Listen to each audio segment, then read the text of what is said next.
Hello YouTube vintage restorers and collectors.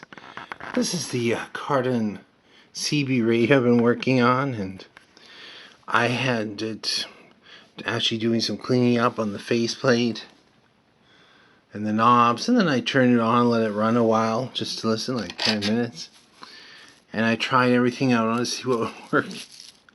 And I tried the squelch knob, and then there's a big popping sound from underneath, and you can see what the result was right there. Anyway, that's why you have to restore these, I guess. That's all I can say. Last one I showed you some damage that had happened to it, and I'm kind of this video is about this situation you run into where you've got something, you've got a couple schematics, but they're not quite right. They're for different models or for different, well, sometimes even a different brand, just to get an idea what to look for. And it's almost like it's useless. You gotta go into, it's a restoration mode without schematics. Without, I wouldn't say you're feeling your way in the dark or anything, but you've gotta kind of very carefully move along, testing, taking pictures, making diagrams of what you're taking apart. And that squelch circuit that popped in the last video, well, I've actually repaired that circuit. It involved this cap,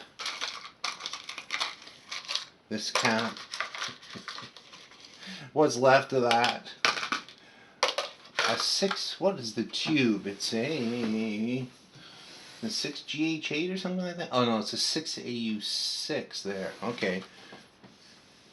So what I want to do is, what I basically did is I clipped things apart and desoldered every part that was involved in that circuit. So I'm going to then replace them with two caps. This cap sits in there a little differently because this one was quite a bit bigger. One was radial, one's axial, one's radial. You gotta make a little bit of improvisation. It's sort of like, open mic night at the Improv. One thing I ran into I didn't expect was there's the two diodes, and this does not have a tube rectifier, it has solid state rectification.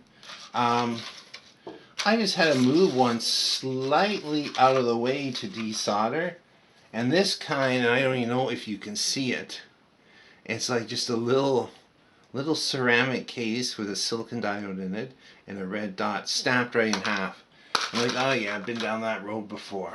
Okay, well, let's try it out and see if it's working. I did take great care in watching for polarity and all those things. Oops. Make sure that's in the right notch. Sometimes in your haste to test stuff, things get hooked up wrong. Okay, there we go. Two yellow dots. Put that in. Flip it around. I think I made my wife jump when this thing popped. Okay. On and on. Is that better? I don't know.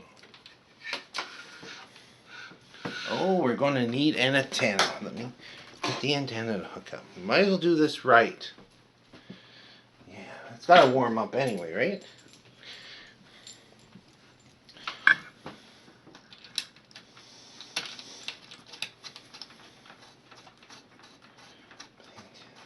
It's amazing that back in the 60s, they already pretty much had standard connectors for RF stuff.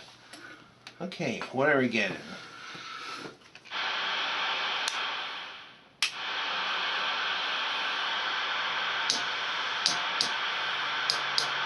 Let's try and see if we can get some skip. See if the squelch works. When I did this last time, that circuit's doing what it's supposed to. And let's key it up for fun. Tester 1 2 3. Tester 1 2 3. All right. Nothing copyrighted on here, but static. Careful how you handle this one. It's got quite a bit of voltage in it. Interesting thing about these the crystals. I need a coffee bad. There's masking tape on it, initials, and a date from 1970. And sometimes the crystals did fail. I think this crystal set's been replaced. I'm not touching it. This is a series, this is a circuit, okay? And what they had to do, any of you that aren't familiar with really old CB and ham stuff, it used to be you had to have two crystals for each channel, one to transmit on and one to receive on. And you'd have a place inside the radio or sometimes on the front to plug them in. And then later they figured out, okay, here's a really good example of this. Mixing frequencies. Remember touch-tone phones, the big heavy ones, you know, like the Northern Telecom ones, the AT&T ones? You could press a digit and get the tone. I used to, when I was a kid, pick up the phone and play do do do do do do do do. Don't ask me. I thought it was funny. And then I'd get some number in Tanzania. You could actually mix frequencies. So if you hold down the 1 key and the 6 key, you got a mixture of tones. And that's sort of how this mixer works here. So you could actually do 23 channels in 1, 2, 3, 4, 5, 6, 7, 8, 10 crystals. So that's 5 transmit, 5 receive. They figured out which frequencies to mix by either in series or in parallel the crystals in the oscillator circuit. It was kind of a neat thing. Of course, then we moved to digital frequency oscillation. You know what I mean. Frequency synthesization. Yeah, that's it. So what I'm going to do with this one is, although I fixed the one that popped and the circuit, I'm going to go and recap the rest of the unit.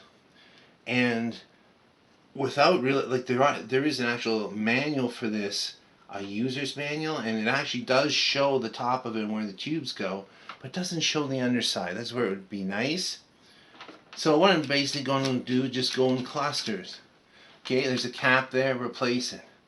Replace it, replace these, replace that one, and work through it and test it each time. I know it sounds tedious, but what else can you do? The hard one here is going to be the multi-can. And so it's 347 microfarad caps.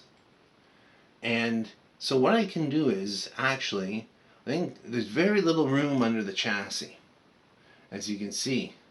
I think I can put one of them here, at least one of them here, and then stuff the can with 2. Or I actually saw when I looked at somebody's, there's a couple of people who blogged about these radios. So you take this out. Oh, that's bulging. Can you imagine what it's going to be like when that one goes? So take this cap right out and put a terminal strip there and a couple smaller caps. That actually might make sense because there's terminal strips all over this radio. You know, they had, oh, we got to put in a mixer circuit here. We have to put in a whatever. That's the way they did it. So I'll keep you up on the progress on this, kind of finding a way through the dark. Thanks for watching and listening.